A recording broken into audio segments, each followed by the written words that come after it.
किसी राशि का भाग्येश, राशि स्वामी और पंचमेश बहुत महत्वपूर्ण होता है। अब कैसा हो, जो राशि स्वामी है वो खुद की राशि में है, उच्च का है, और जो भाग्येश है वो भी अपनी खुद की राशि में है, तो प्रभाव बड़े तो आएंगे। आप पे सितंबर महीने में क्या प्रभाव आएंगे, जब आपके शत्रु ग्रह भी कुछ स्थिति बदलेंगे, और कुल मिला के प्रभाव क्या है ये समझना आपने को। पहला परिवर्तन जो सितंबर महीने में हो रहा है ना, शुक्र ग्रह का हो रहा है। शुक्र ग्रह आपके लिए कन्या राशि वाले जातकों के भाग्येश हैं। भाग्येश का अपनी ही दूसरी राशि धन भाव में चले जाना, मतलब तुला राशि में चले जाना, दूसरा भाव है। ये है ना, धन की स्थिति को दर्शाता है दूसरा भाव। अब जब धन भाव का स्वामी और भाग्य का स्वामी एक भाव में आ जाए, मतलब एक जगह पे आकर के बैठ जाए, तो यहाँ पे धन की स्थिति को बढ़ाएंगे। कहीं ना कहीं अपने को यहाँ पे इस महीने धन की स्थितियाँ मजबूत होती हुई दिखेगी। एक प्रभाव तो ये हुआ। दूसरा, ये भाव जो है ये धन के अलावा वाणी का भाव है। शुक्र ग्रह क्या है, ऐश्वर्य को दिखाता है। शुक्र ग्रह सौम्यता को दिखाता है। अब सौम्यता और ऐश्वर्य एक साथ अगर वाणी में आ जाए तो इंसान अपने कई तरह के उल्टे फुलटे उलझे हुए सभी कामों को निकाल सकता है।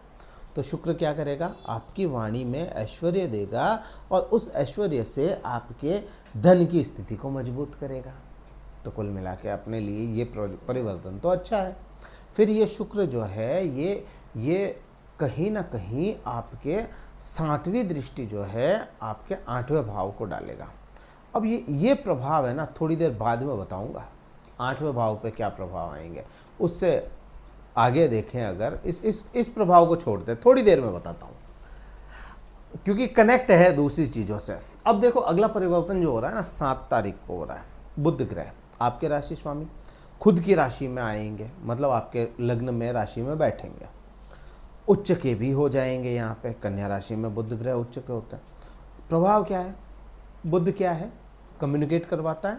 बुध क्या है, कैलकुलेशन है। बुध क्या है, आपकी प्लानिंग है, विचार करना, शिक्षा। अब जब बुध लग्न में ही आ जाए, उच्च के हो, तो आपकी यहाँ पे फ्यूचर को लेकर के कैलकुलेशन अच्छी होनी शुरू हो जाएगी। आप अपने जो भी कैलकुलेट करते हैं, जो भी प्लानिंग बना रहे हैं ना, वो प्लानिंग का सक्सेस रेशियो बढ़ता हुआ दिखेगा आपको। अच्छी प्लानिंग आप करेंगे। इस समय आप कम्युनिकेट करेंगे लोगों से, और जितने लोगों से कम्युनिकेट करेंगे उतने ही आपको बेनिफिट ये मिलेगा। कम्युनिकेशन गैप किसी के साथ में आ गया, जैसे कोई पुराने मित्र थे या पुराने कोई क्लाइंट थे, उनके और आपके बीच में कम्युनिकेशन गैप आ गया, वो गैप है ना, ये ख़त्म होगा। और जैसे ही ये गैप खत्म होगा, क्या होगा, प्रभाव बदल जाएंगे। प्रभाव क्या होंगे, फिर आपको यहाँ पे बेनिफिट मिलना शुरू होगा। क्लाइंट है तो बिजनेस में, और कोई मित्र है तो आपको साथ में। प्रभाव बदल रहे हैं। फिर अगला परिवर्तन जो हो रहा है वो सूर्य का हो रहा है। सूर्य का परिवर्तन, यहाँ पे चीज़ें थोड़ी सी समझने वाली है। अब मैंने आपको क्या कहा, बुध ग्रह यहाँ पे कब आ रहे हैं, 7 तारीख को।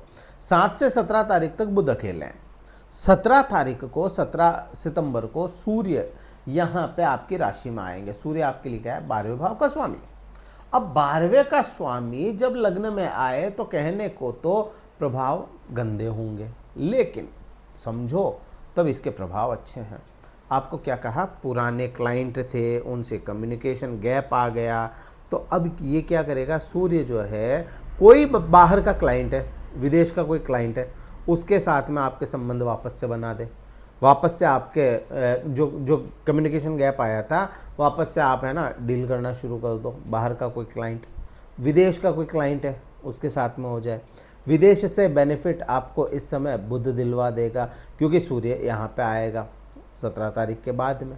तो ये प्रभाव समझ में आते हैं।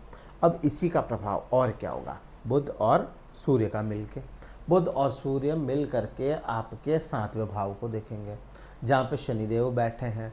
शनिदेव क्या करते हैं, डिले का कारक है ना। तो सबसे पहला प्रभाव तो यहाँ पे ये आएगा, जिन लोगों के शादी विवाह में अड़चने आ रही है वो अड़चनें दूर होंगी, एक चीज़।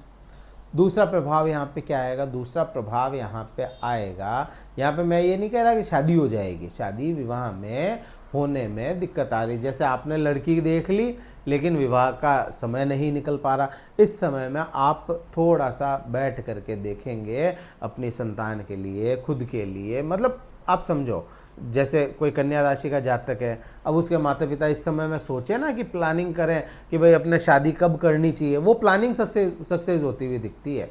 या कोई खुद भी सोचे कि मुझे उस समय में शादी करनी है, तो वो प्लानिंग बना ले अपनी और बातचीत करना शुरू कर दे, तो वो सक्सेस होता हुआ समझ में आता है। फिर अपन देखेंगे भाई ये पति पत्नी के व्यवहार को भी ठीक करता हुआ नजर आएगा बुध।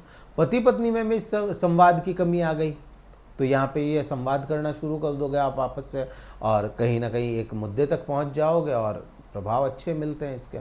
फिर अगला परिवर्तन देखें, बहुत महत्वपूर्ण है, बहुत महत्वपूर्ण है अगला परिवर्तन, वो है मंगल का।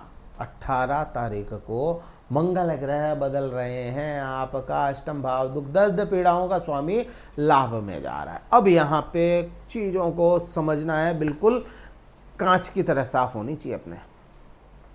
मंगल क्या है, शत्रु है, नीच का हो रहा है 18 तारीख को निम्न का। इसी भाव में बृहस्पति बैठे हैं। अब क्योंकि बृहस्पति आपके लिए शत्रु नहीं है कन्या राशि वाले जातकों के, और मंगल के भी परम मित्र हो जाते हैं, तो यहाँ पे मंगल की नीचता तो खत्म हो रही है। क्यों खत्म हो रही है, गुरु खुद उच्च के हैं। जब भी कोई ग्रह निम्न का हो और वहाँ पे वो ग्रह आ जाए जो वहाँ पे उच्च का हो रहा है, या वो ग्रह दृष्टि डाल दे जो वहाँ पे उच्च का हो रहा है, तो वो नीच भंग राजयोग का निर्माण करता है। अब कोई भी राजयोग अगर 11वें भाव में बन रहा है तो उस समय में अपने को कहीं ना कहीं लाभ मिलता ही मिलता है। तो यहाँ पे व्यापार से, कर्म से, करियर से, जॉब से, सेवा से, कैसे भी लाभ तो मिल रहा है, तो लाभ की स्थितियाँ मजबूत होगी। फिर यहाँ से आप देखो, क्योंकि मंगल शत्रु है लेकिन फिर भी आपकी स्थिति में उस जगह बैठ गया जहाँ पे वो बुरा नहीं कर सकता, क्योंकि आपका सुखेश और आपका सप्तमेश मंगल के साथ में है, तो बुरा तो नहीं करने देगा मंगल को। अब बुरा नहीं करने देगा तो इसकी दृष्टि जो आपके कहाँ पे, शुक्र ग्रह पे आएगी। चौथी दृष्टि कहाँ आएगी, शुक्र पे, तो शुक्र को विस्तार देती हुई नजर आएगी। यहाँ पे शुक्र क्या होगा, और बलवान होता चला जाएगा। अब यहाँ पे देखो, जो मैंने आपको कहा थोड़ी देर में बताता हूँ, मंगल की दृष्टि कहाँ है, शुक्र पे, शुक्र की दृष्टि कहाँ है, मंगल की ही राशि पे, यहाँ पे 8वें भाव पे।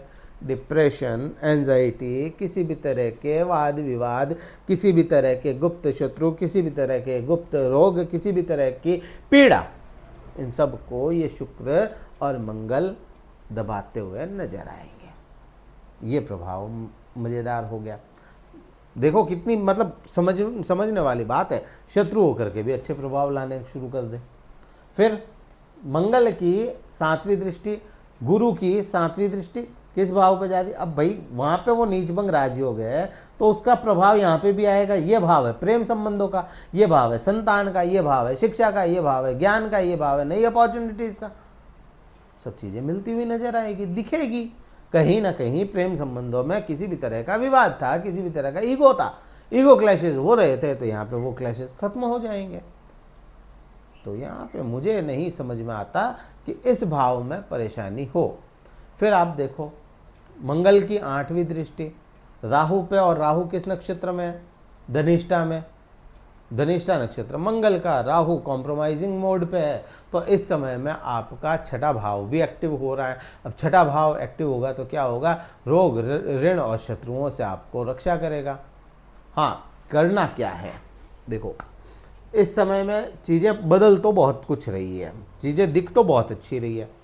किस चीज़ का ध्यान रखना है, गाड़ी चलाते वक्त बहुत ध्यान रखना है। सितंबर पूरा ही महीना गाड़ी चलाते हुए बहुत ध्यान से चलना है, अपनी रफ्तार को लगाम लगा के रखें, एक चीज़। दूसरा, छोटे मोटे बॉडी पे कट लग सकते हैं, चलते फिरते भी ठोकर खा गए ना तो उससे भी कहीं ना कहीं ब्लड आ जाए बाहर शरीर से, ध्यान रखो। ब्लड प्रेशर हाई हो सकता है, संभाल के रखना पड़ेगा, ठीक है। कुल मिला के आपके शरीर को कष्ट होने के योग अधिक बढ़ रहे हैं इस समय, ठीक है।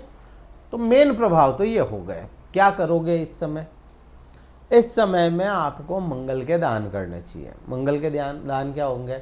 मसूर की दाल हो गई, कोई सीजनल फ्रूट हो गया, कोई लाल कलर का फ्रूट हो गया, ऐसे लोगों को दो जो उसका उपयोग कर सके, ठीक है। और भगवान हनुमान जी के सम्मुख आप चमेली के तेल का दीपक लगाइए, अच्छे परिणाम देखने को आपको मिलेंगे। इस वीडियो में तो मैंने संपूर्ण चर्चा की। कहीं ठीक लगे तो लाइक करना, शेयर करना, सब्सक्राइब करना चैनल को। और अगर कुंडली विश्लेषण करवाना चाहते हो, डिस्क्रिप्शन में कार्यालय नंबर है, व्हाट्सअप मैसेज द्वारा संपर्क करके अपना स्लॉट बुक करवा के फिर मुझसे बात कर सकते हैं। इस वीडियो में इतना ही था। जय हिंद, वंदे मातरम, भारत माता की जय।